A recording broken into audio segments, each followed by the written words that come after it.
I'm Jim Check. You're watching Kelowna Now. I have the Liberal Housing Minister, Sean Fraser, with us. Thank you for joining us. It's a pleasure to have you. The pleasure's mine. Thanks for the chance to connect. Especially during National Housing Week. Anytime you get a chance to chat about one of the major issues facing communities, it's a good opportunity to have a discussion.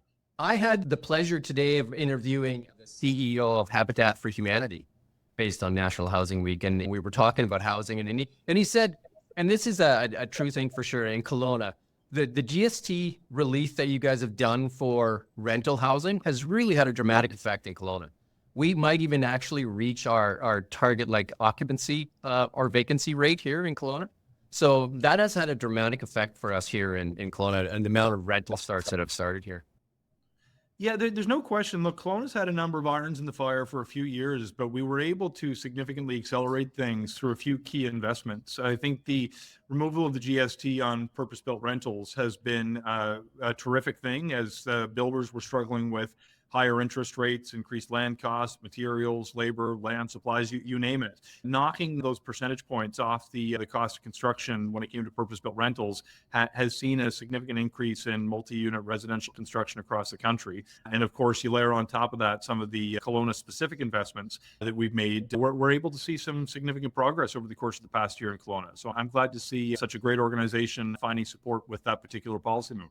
Yeah, he had a lot of credit for that, but he also asked to go one step further, and he asked if the same thing could be done with building new homes, single-family homes.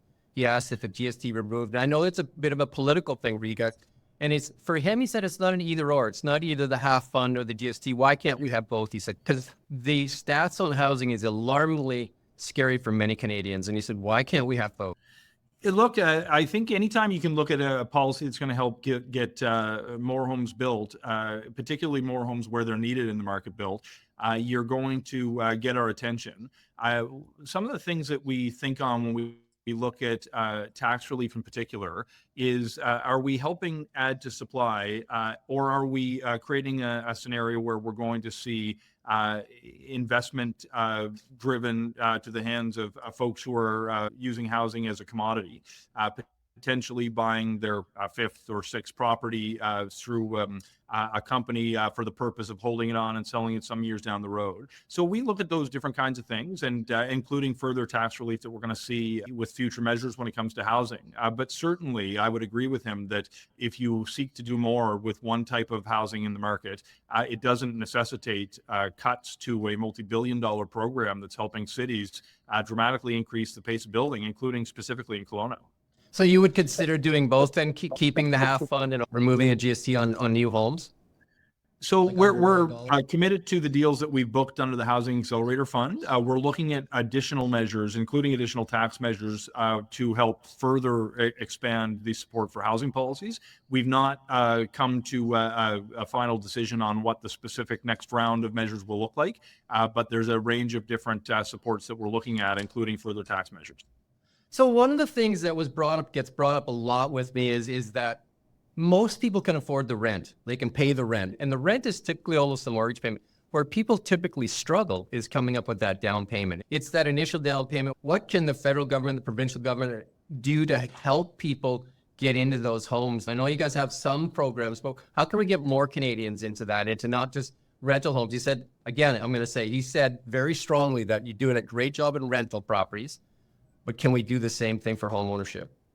Look, home ownership is an enormous opportunity for households to build wealth. And we want to do what we can to help more young people get into the market, particularly when we see an entire generation of people, frankly, my age and younger, who often don't see a future for themselves in home ownership.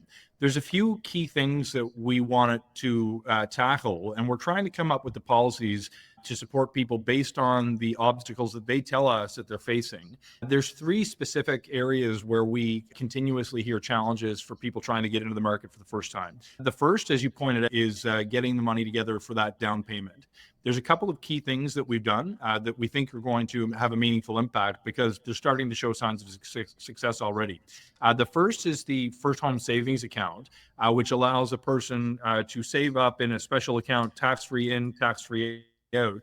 And we're seeing nearly 1 million young people across the country have now opened an account to take advantage of this tax-free opportunity to put money away for down payment. In addition, we've made the terms of the RRSP home buyers plan more generous with a longer grace period to start paying that back, which will allow people to more easily gather the funds necessary to get into the market.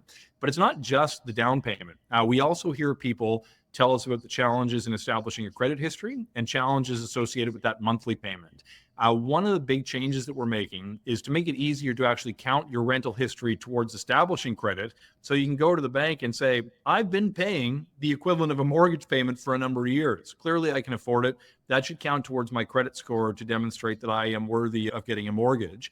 And then finally, we're taking steps to reduce the monthly payment, both by we're tackle the insured mortgage limit to help again with the down payment. But the longer amortization period for people getting into the market is going to help reduce the amount they pay each month. So there's no silver bullet. We're trying to follow the journey of the individual person trying to get into the market and make each step of the process easier, including a down payment, certainly, but not only on the down payment issue. Interest rates have really added to that unaffordability risk as well. It's like they said, they try to cool off housing by raising interest rates, but it's also made housing a lot more unaffordable. How do you find that balance of bringing interest rates down and still keeping supply going? So one of the key things to understand here is who plays what role in this equation. It's really important that the central bank, the Bank of Canada, maintains exclusive purview over setting the interest rate, not influenced by political factors. And they watch not only the price of housing, but the impact of inflation more broadly. And they implemented certain measures that largely have been successful in bringing the rate of inflation down in Canada more quickly than competitor economies. And with it, the interest rate has come down as inflation has cooled. When we look at the housing policies we put in place, it's not divorced from the context of that independent decision of the Bank of Canada. But we do recognize that we had to do what we can to help reduce the cost of home building. At the same time, that rate of interest was potentially pushing projects beyond the margin that was economic. So the GST rebate on apartment construction was motivated in part by that move. For builders who agreed to make units available at certain price points, we also offer low-cost financing. As in fact, we're the biggest lender for apartment construction in Canada through the Apartment Construction Loan Program. We also look to leverage federal lands to reduce the cost of building. So when you're looking at the equation of whether to press go on a building or not, we're making it more likely that those projects that were on the shelf will translate into projects in the ground. But we also know that there's an impact on individuals, not just those who are trying to get into the market for the first time with a higher interest rate. Some of the measures I mentioned a moment ago will be helpful in that regard. But it's also people who are renewing their mortgage when it comes up for renewal that are facing a higher rate of interest today than they did at the depths of the pandemic when they last renewed their mortgage or got into the market for the first time. So it has a huge impact on the level of affordability. And what we try to do is figure out the policy levers that we have as federal government that can help both on that, making the math work for builders, but also on the household bottom line each month. You were also immigration minister, and one of the things, even I interviewed Premier David Eby, who said that one of the things that's really stressing our housing here in British Columbia is the number of immigrants coming into the country, like the supply and demand. And I know that the Prime Minister has come out and said that they're going to change some of those plans. How can you assure Canadians that we'll find a better balance in bringing people in that we need, and also keeping that supply-demand kind of metrics in better balance? So we had some real challenges, particularly as the economy reopened on the heels of the COVID-19 pandemic, whether it was healthcare workers, whether it was transportation, agriculture, tech, you name it. We were, and of course, home building, we were suffering that we've experienced in Canada in generations. We made a decision to make sure that businesses that were kept alive through government support through the pandemic had the opportunity to survive a labor shortage that followed as the economy reopened. Now, at the same time, we ran into some real challenges that we weren't necessarily expecting. We saw certain colleges and institutions exploit the international student program in numbers that we had never seen. We've now made a change to that policy to place a cap that was operating by way of allocation in each of the different provinces. We see that the temporary foreign worker program was suffering from some exploitation as well, with people not necessarily doing what they needed to ensure that Canadians were given the first crack at those jobs and were being paid fair wages. So we make changes to these programs as we see the behavior played out during that particular piece of time during the labor shortage. But we also acknowledge if we've gone in a particular direction to deal with circumstances that existed a couple of years ago but don't exist today, we should change the policy landscape as the social and economic landscape changes. So the shifts that you've seen, not that we're signaling we will make, but the changes that we have in fact made are now already in place in some ways. And people should know that as the facts on the ground change, so too the policy track will. One of the worries of quite a few Canadians right now is there's a new government in the United States that is promising to do this massive deportation. And then there's a worry that many of those people will probably try to come to Canada before being deported. Is there a game plan in place for something like that? We consider all of the different possibilities when it comes to engagement with the United States. It's not just our largest trading partner, it's the largest trading relationship in the world, with whom we've enjoyed a relative time of peace and prosperity for virtually our entire existence alongside one another. But we run into issues by times with our longest friends and closest allies, including the United States. So what we want to do is make sure that we have measures that provide integrity at the border. We obviously have renegotiated, actually while I was the immigration minister, changes to the Safe Third Country Agreement to ensure that we promote regular migration where people use the official channels. But we also want to make sure that we're sending a message, not just to the United States, but countries of origin, about the ability to come to Canada if you follow the rules, if you play within the system, rather than try to come in through some informal channel. It's important to Canadians that our immigration system has integrity and that we protect the opportunity to attract talent, to support people in need of humanitarian assistance, but at the same time have a system that protects the interest of communities across our country. So we're going to continue to work very closely with our allies in the United States and to ensure that we have integrity at the border and in our immigration system at the same time. One last question for you. Over half of British Columbians spend over half of their income on housing, and they're foregoing other things. It's like, what's the plan to help British Columbians or Canadians in general to lower the price of housing so it's not such a big component of their daily or their monthly budget?